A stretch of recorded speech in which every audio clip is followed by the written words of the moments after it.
appreciate your great enlightenment, sir, but I have a small clarification to be made. Like, let us go back to the Bhavishya Purana, Part 3, Khand 3, Adhyay 3, and Slokas 5 to 8.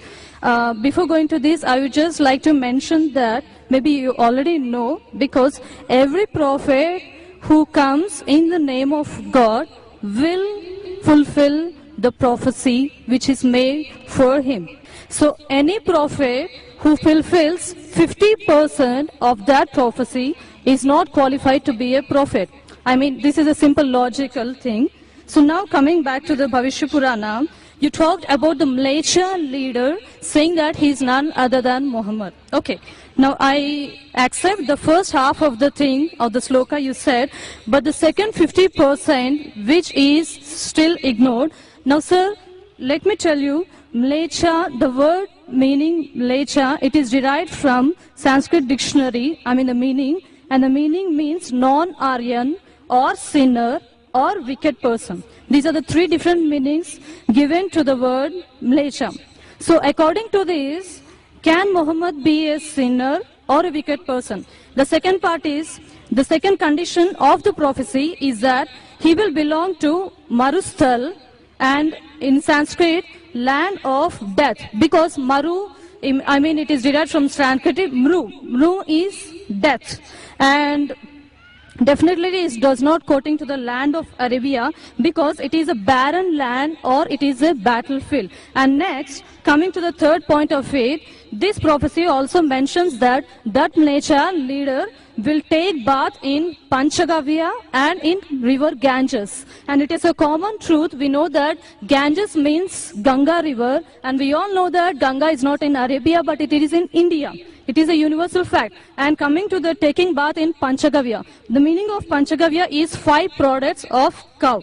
And the products of cow is milk, curds, ghee, urine, cow dung. And now sir, coming to this part exclusively, this prophecy must be fulfilled by Muhammad, wherein if you show me at least single reference from Quran, wherein Muhammad has taken bath in either, in all these 5 products, that is milk, curds, ghee, urine and cow dung, I am ready to accept Islam today.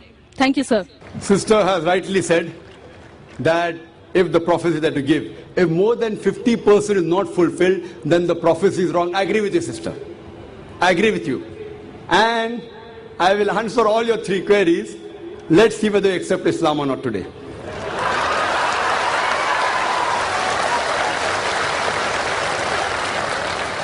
That's a different thing, that you may not agree with the truth. I will speak to you. I agree with you. Malaysia, I agree with you, all your 3 definitions. Malaysia, one of the meaning is non-Aryan, meaning a foreigner. One of the meaning is sinner, one is a wicked person. That's the reason, like the Hindus, they call the Muslims as Malaysia. When they say that, they mean actually wicked and sinner. But the other meaning is also foreigner. As far as when I speak, when I quote from any scripture, while quoting and while taking the meaning, it's not necessary that if the word has got 4 meanings, then more than 2 meanings should be correct. No. Even if one is correct, the meaning is right. For example, the Quran says that don't have pig.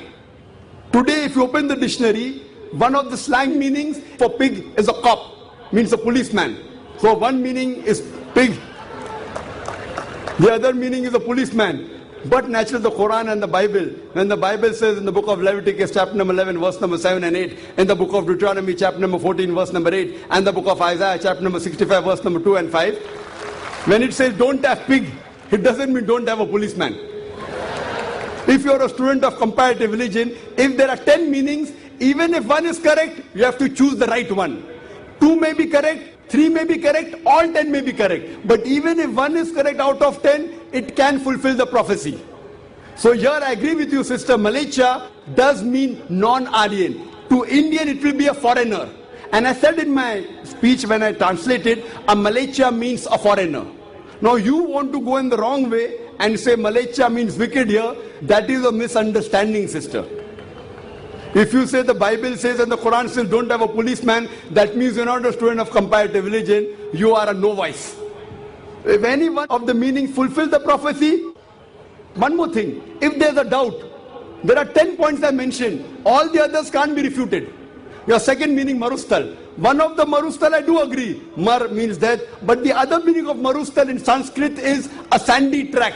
You go back to the dictionary today and open. In our Islamic Research Foundation, we have a Sanskrit dictionary also, sister.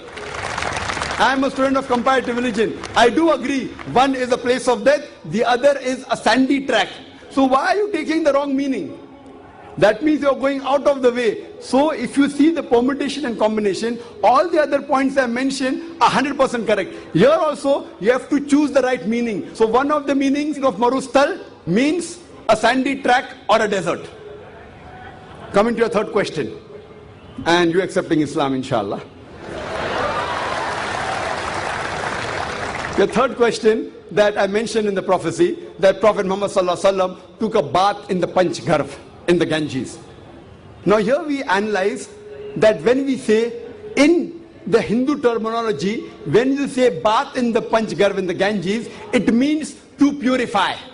One means actually you dip yourself in the Ganges, which I don't expect the Prophet came and dipped himself in the Ganges. It means to purify.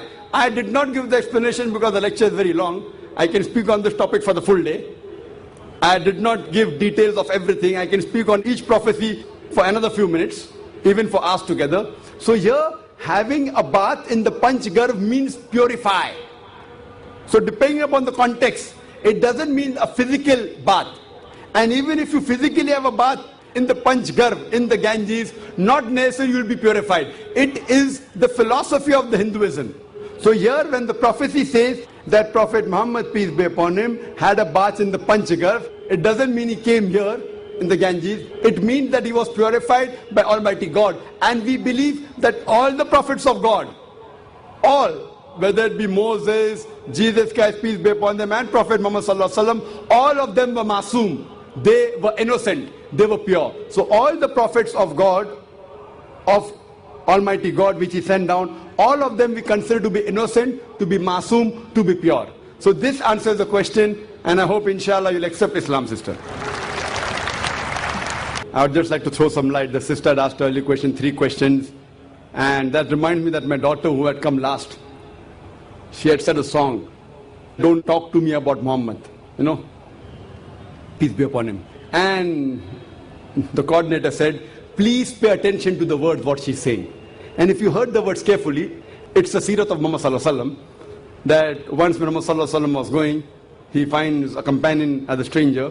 She starts speaking against the Prophet. Oh, the Prophet Muhammad Sallallahu Alaihi Wasallam is a bad person, don't talk to me. She's telling Muhammad Sallallahu Alaihi Wasallam, that person doesn't know the person is talking to. She tells to the stranger, that person on the road, that Prophet Muhammad is bad, don't listen to him, he causes disharmony, he teaches only about one God, blah, blah, blah. That's what my daughter was saying in that song. Later on, but she says, oh, you're a very good person. But I'm warning you, don't listen to that man Muhammad, peace be upon him. He's a rogue, Nauz Billah. He's a very bad person, Nauz Billah. And so on and so forth. But she says, you're a very good person. You're so kind, you're so loving. Please may I know your name? Then she says, pardon? What did you say? Am I hearing correct? Your name is Muhammad Sallallahu Alaihi Wasallam? Then she says, Ashhadu an la ilaha illallah wa ashhadu anna Muhammad Rasulullah.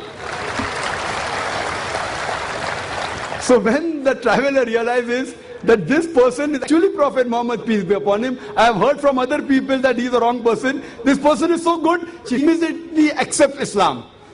So our dear sister, when she posed so many questions again, I thought it reminds me of my daughter when she was narrating the seerah of the Prophet in that song.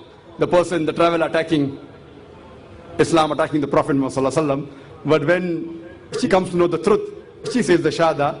So inshallah our dear sister also will share the Shahada. And I really ask Allah subhanahu wa ta'ala to open her heart.